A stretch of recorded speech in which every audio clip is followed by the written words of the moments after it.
E agora começa mais um A Bíblia e a Ciência, com o Dr. Marcos Eberlin. Um podcast onde um cientista usa a Bíblia para interpretar a ciência e a ciência para referendar grandes verdades bíblicas. Olá, pessoal. Bem-vindos a mais um podcast, A Bíblia e a Ciência. Estamos no podcast 71 e o título é este: Podemos confiar na Bíblia? Essa é uma pergunta.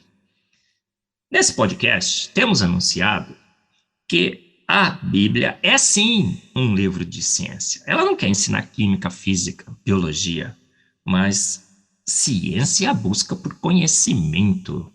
E a Bíblia contém conhecimento de primeiríssima qualidade sobre as nossas origens, sobre como criar nossos filhos, como podemos nos alimentar bem, conselhos de boa saúde, sorrir, chorar, grandes verdades científicas, ciência de primeiríssima qualidade. E a Bíblia é clara, ela anuncia esse conhecimento claramente, porque os atributos invisíveis de Deus, o seu eterno poder e a sua divindade se veem claramente nas coisas que foram criadas e também na ciência descrita na Bíblia.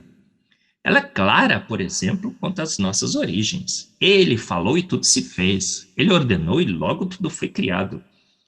Porque em 6 dias criou Deus os céus, a terra e o mar e tudo que neles há.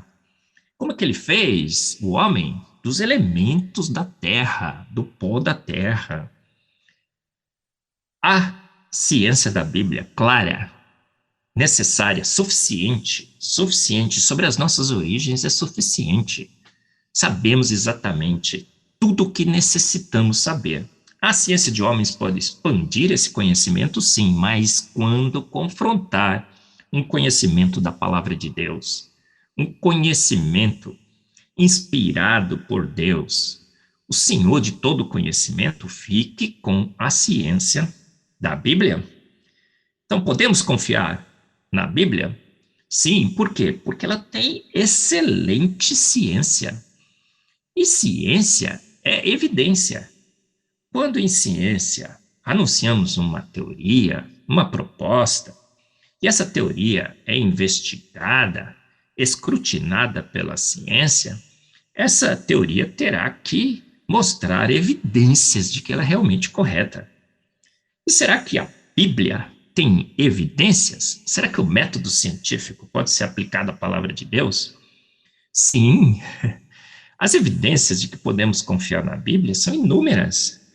Por exemplo, ela foi escrita ao longo de 1500 anos.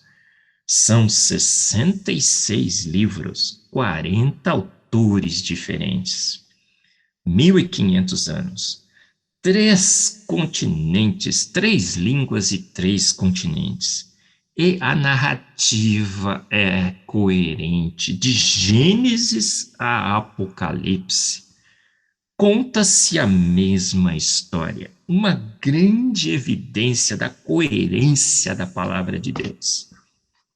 Ela foi já traduzida em mais de 2.000 línguas diferentes. É o livro mais lido, mais impresso e vendido no mundo. 5 vezes mais do que o segundo lugar. Por quê? Porque as pessoas percebem ali, naquele livro, a sua coerência, as verdades teológicas, filosóficas e científicas que são anunciadas.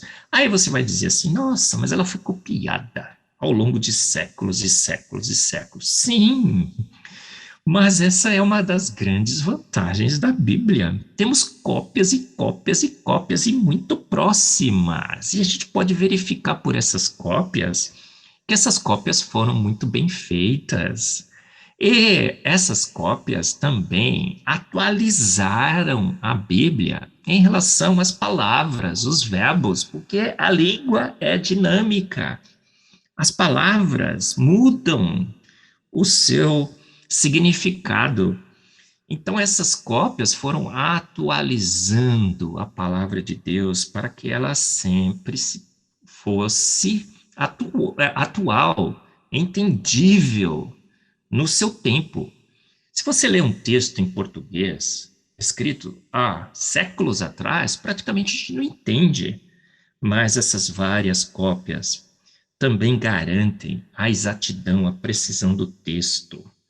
Magnífico. Olha, em 1947 foram encontrados os manuscritos do Mar Morto. E nesses manuscritos pudemos verificar uma versão da palavra de Deus escrita há 125 anos antes de Cristo. E o que se percebeu nesses manuscritos? Que as várias e várias traduções e cópias da palavra de Deus, elas mantiveram o texto praticamente inalterado. Pouquíssimas letras, palavras foram alteradas, mas sem corromper o sentido original. 99% praticamente da mesma mensagem foi reproduzida. Uma grande verdade que podemos ter em relação à palavra de Deus: a sua inerrância, a sua consistência e as suas inúmeras cópias que foram corrompendo o conteúdo, não, foram mantendo o texto original. Uma outra grande verdade de que podemos confiar na Bíblia são as profecias. Em ciência, um dos princípios que entendemos quando uma teoria é anunciada é que essa teoria ela tem que fazer boas previsões. Ela tem que prever efeitos que ainda não observamos e o resultado desse efeito tem que ser previsto pela teoria. Então, se temos uma teoria sobre força igual a massa vezes aceleração, e se essa teoria é boa, essa equação é boa, ela tem que prever eventos.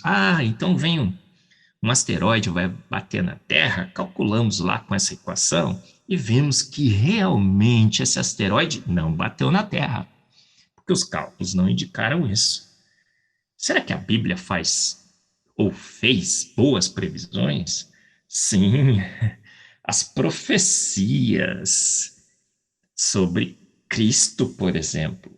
Com os manuscritos do Mar Morto, percebemos que as profecias sobre Cristo foram de fato escritas antes de Cristo nascer na Terra. Com os manuscritos do Mar Morto, 125 anos antes de Cristo ter nascido no nosso planeta, as profecias já estavam ali registradas, por exemplo, em Isaías. As profecias sobre Cristo são de um nível de detalhe magnífico. Detalhes sobre sua morte, sobre o seu sofrimento, a crucificação, a sua ressurreição, como ele seria enterrado. Uma coleção imensa de profecias escritas há 125 anos antes de Cristo. Hoje já sabemos que sim, porque os manuscritos do Mar Morto foram encontrados, que todas ocorreram com grande precisão. Capacidade de prever, um dos critérios que usamos para teorias científicas. A Bíblia foi capaz de prever com as suas profecias muitos eventos na vida de Cristo: morte, sofrimento, ressurreição. Uma grande evidência de que, de fato, podemos confiar na Bíblia. Se o que se pode verificar através da ciência é verdadeiro, é digno de confiança, podemos também confiar no que não se pode verificar. Podemos confiar racionalmente, baseado em evidências. Ciência é evidência. A Bíblia tem ciência e as evidências confirmam a ciência da Bíblia. Na dúvida, portanto, entre a ciência de homens e a ciência da Bíblia, fique com a ciência da Bíblia. Você ouviu mais um A Bíblia e a Ciência, com o Dr. Marcos Eberlin, um podcast onde a Bíblia e a ciência bem interpretados concordam plenamente. Conheça mais acessando agora o Instagram do Dr. Marcos Eberlin, instagram.com/Marcos Eberlin, e a Coval Press, www.covalpress.com. Se você deseja ouvir os demais episódios, acesse agora nossa plataforma www.rede316.com.br e conheça mais.